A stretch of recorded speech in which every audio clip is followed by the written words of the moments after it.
I do want to welcome those of you who are with us in person. We're very grateful for your presence here today, and for our online family. We are very grateful for your presence as well. I do believe that in the next 20 or 25 minutes that God could have a message for you that could significantly impact your week. And so I just invite you to listen in a posture of prayer with the words of Samuel, "Speak, Lord, for your servant is listening." So once upon a time, there was a gardener who grew a great carrot. And he brought the carrot before the king of the land. "Oh, my king," the gardener said, "this is the greatest carrot I have ever grown or will ever grow. And I present it to you as a sign of my love and respect for you." The king was touched by the gift. He discerned the heart of the gardener. And he said to the gardener, "I own a plot of land right next to your small garden, and I hereby gift it to you, that you, such a good steward of the earth, may garden all of that land." And the gardener left delighted. There was a nobleman in the court that day who observed all of this happening. And he thought to himself, if that's what the king gives for a carrot, imagine what he might give for something even better. So the next day, the nobleman arrives in court with a beautiful black stallion. "Oh, my king," the nobleman says, "I am a breeder of horses, and this is the finest horse I have ever bred or ever will breed. I give this horse to you as a sign of my love and respect for you." And the king thanked the nobleman, but discerned the nobleman's heart and sent him away.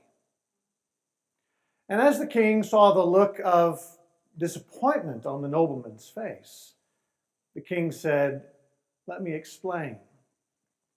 That gardener was giving me the carrot, but you were giving yourself the horse." It's a parable intended to explore the way in which, even in the apparent doing of virtue, we may be serving ourselves. That we, many of us, have a hard time seeing past ourselves.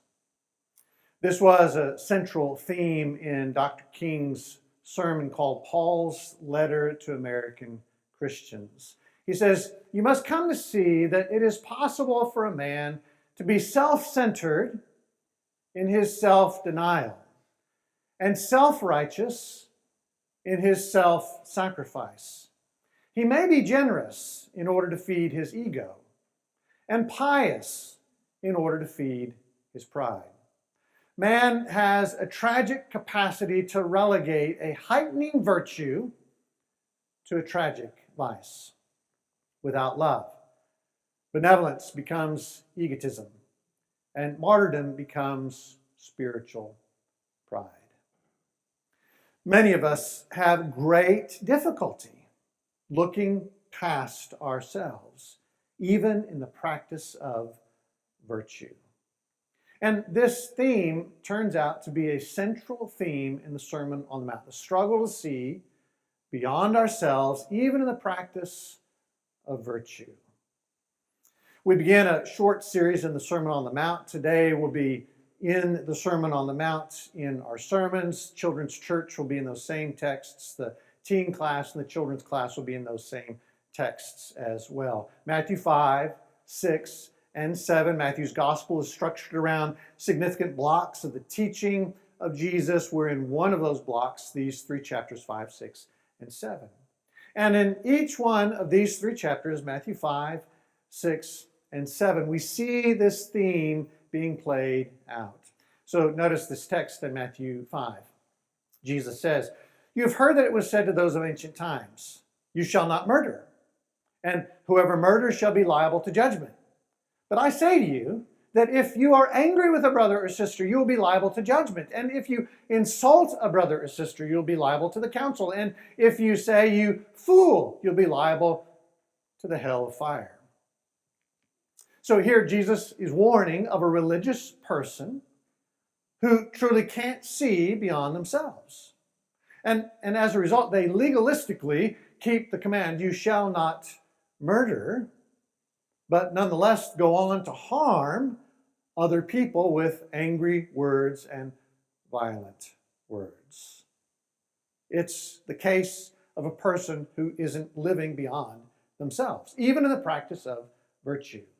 In Matthew 6, Jesus says, "And whenever you pray, do not be like the hypocrites, for they love to stand and pray in the synagogues and at the street corners, so that they might be seen by others."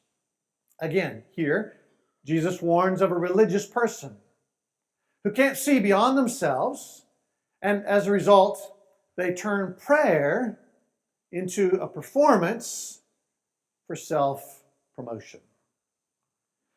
The same thing shows up in the third chapter of the Sermon on the Mount, chapter 7, verse 3.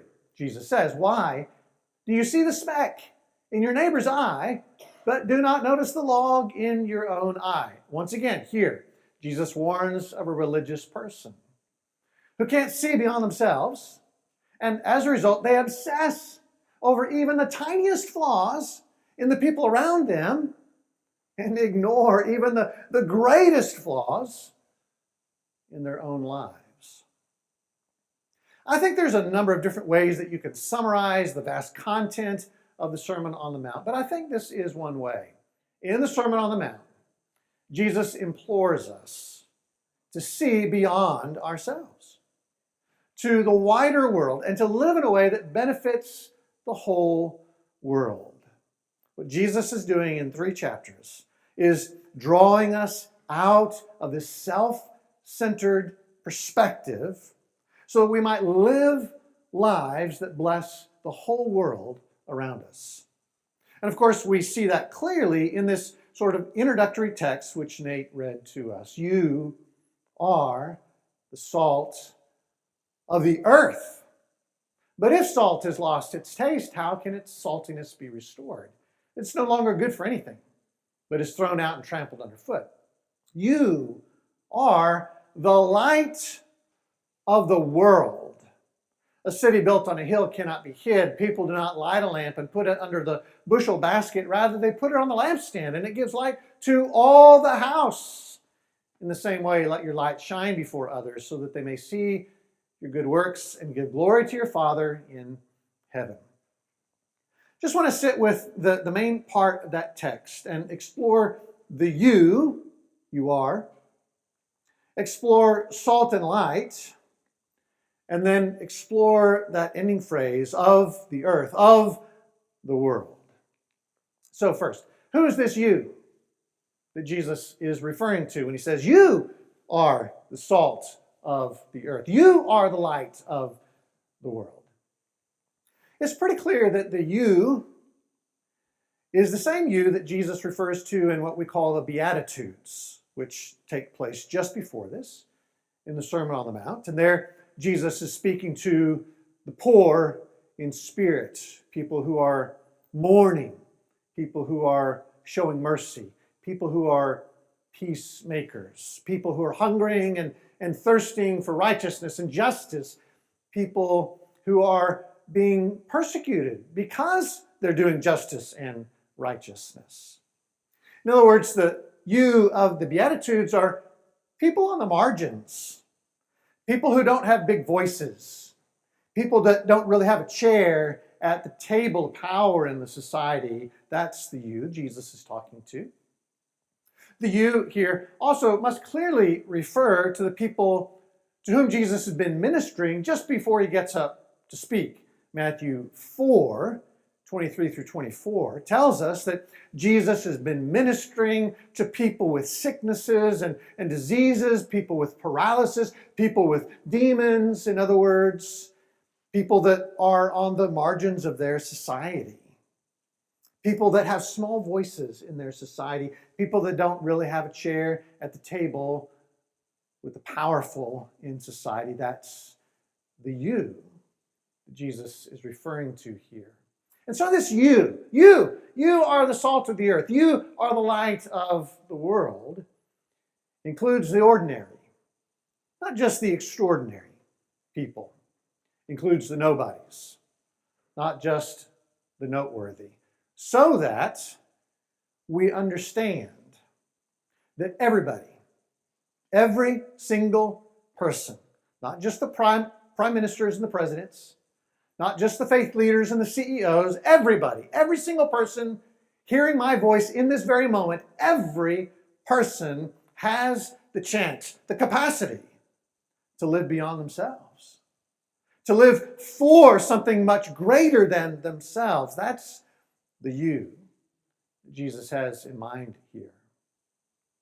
Now let's think about these images of salt and light, carefully, intentionally chosen by Jesus to communicate something to us. Mark Kolansky has a book, A World History of Salt. And yes, it is quite interesting, believe it or not. Consider these facts. The Egyptians collected evaporated salt from the sea and the Nile and used the salt in their food and in preserving the body during mummification. The Chinese used evaporated salt to salt fish, to create soy sauce. The Romans, with their fish-based diet, used salt extensively. At times, Roman soldiers were paid with salt.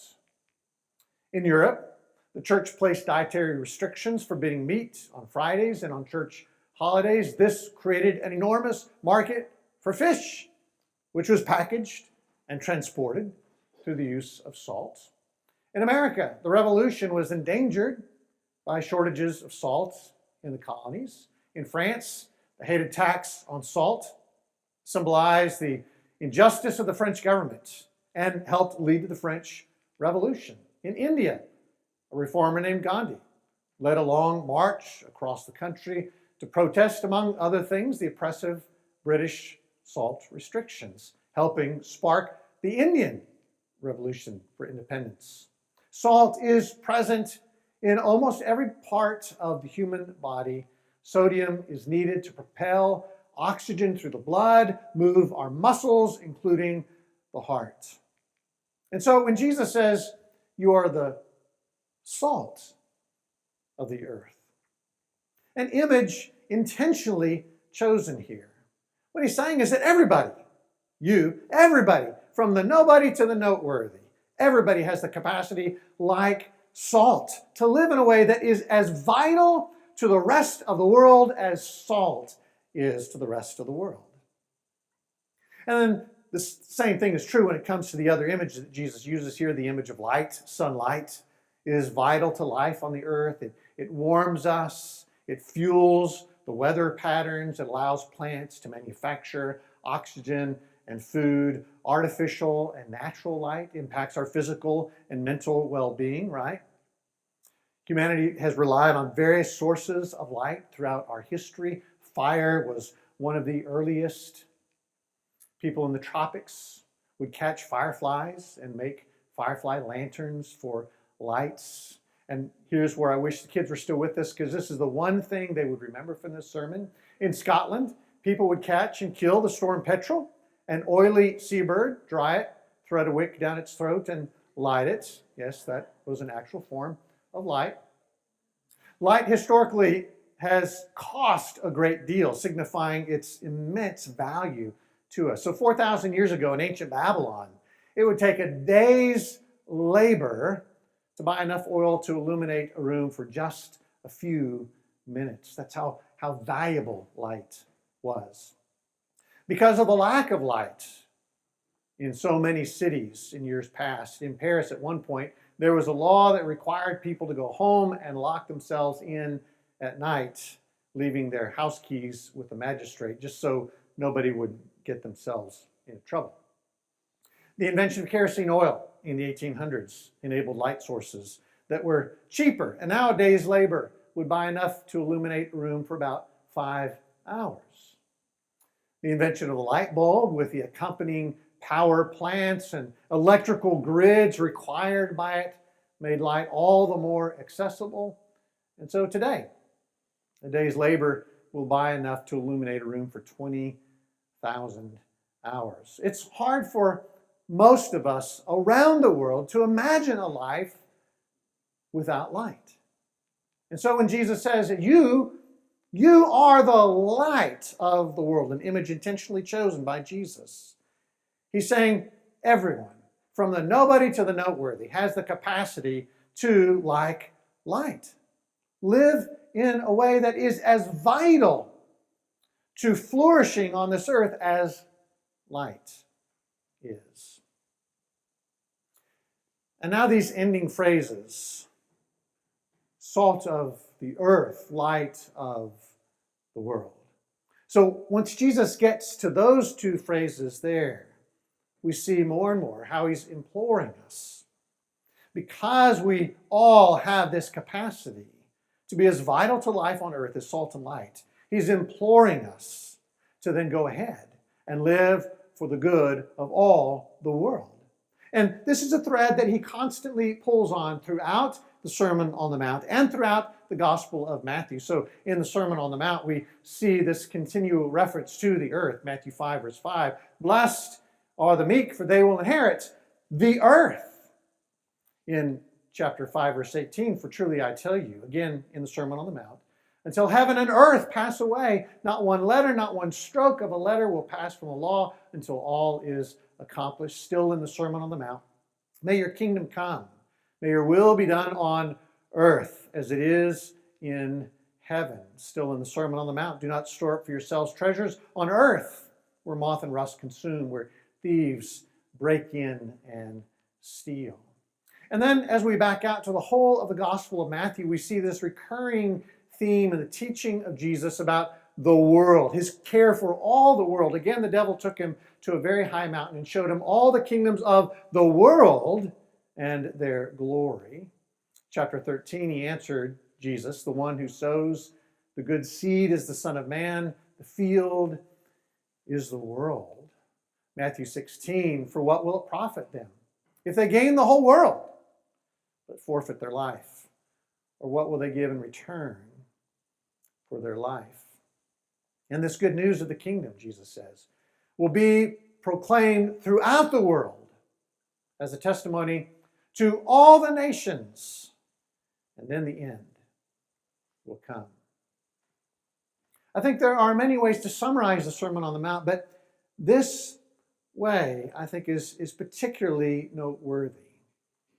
It is Jesus imploring us to get beyond this common struggle to live beyond ourselves, to see more than just our little world, and to live in a way that is as vital to life on earth as salt and light are. Now, I think there are many applications, and Jesus fills out these applications throughout the rest of the Sermon on the Mount, but I want to touch on two. It seems to me that this introduction to the Sermon on the Mount calls us to live all our lives for all the races of the world. So here we are on the first Sunday of Black History Month. And we have legislatures around our country banning the teaching of Black history. Here we are on the first Sunday of Black History Month. And Black men continue to die in the streets of cities in our country. The Sermon on the Mount doesn't directly speak to this, but the ethic of the Sermon on the Mount certainly does. This month of February is a month that reminds us how vital it is to see beyond the world of our own race, to see beyond the perspective of our own race, to live in a way that benefits more than just our own race, and to live as salt and light for all the world, all the races of the world. And then a second, perhaps unexpected application here. This introduction to the Sermon on the Mount calls us to live all our lives for all the creation and creatures of the world. In about 1 month from now, March 3rd, many around the world will recognize World Wildlife Day. It's March 3rd every year because that was the founding of the Convention on International Trade of Endangered Species. And it's a day intended to prompt reflection on the vital importance of animals and plants on this planet. And this year, 2023, is the 50th anniversary of CITES, which was the March 3rd Convention on International Trade of Endangered Species. Again, the Sermon on the Mount doesn't speak directly to this, but the ethic of the sermon does. Salt and light are vital to flourishing around the world, and one of the things that Jesus is saying is that you too, every single one of you, by the way that you live, can be vital to life on this planet. And if that is true in any area, it is certainly true when it comes to God's creations of plants and animals. So much of how we live our lives on this planet impacts God's creation of plants and animals on this world.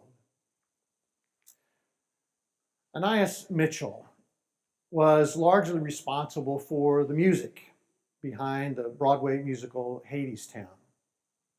She spent years working on that music, and it won 8 Tony Awards and 1 Grammy Award.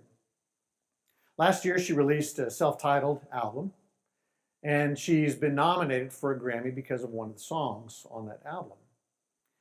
In an interview about this new album, she talked about one of the other songs on the album. That song is called Back Roads, Back Roads. And she talked about the backstory to Back Roads. When the pandemic first hit, she and her husband were living in Brooklyn. And she was very pregnant, just about to give birth.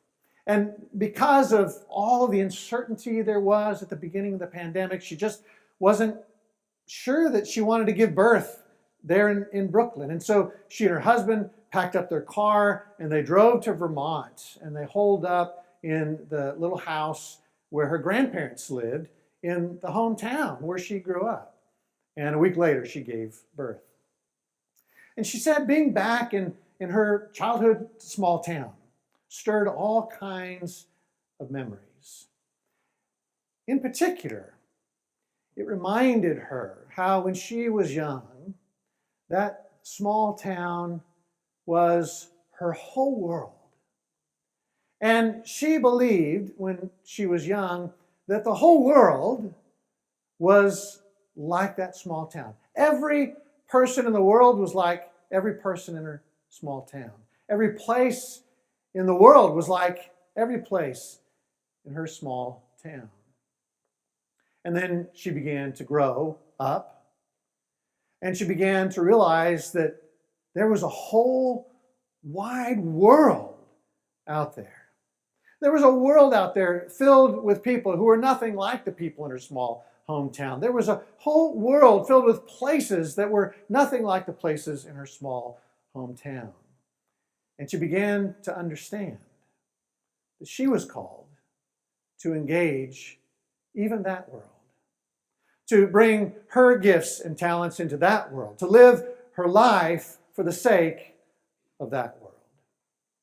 And ultimately, that's what the song Back Roads is about. And ultimately, I think that's what the Sermon on the Mount is about.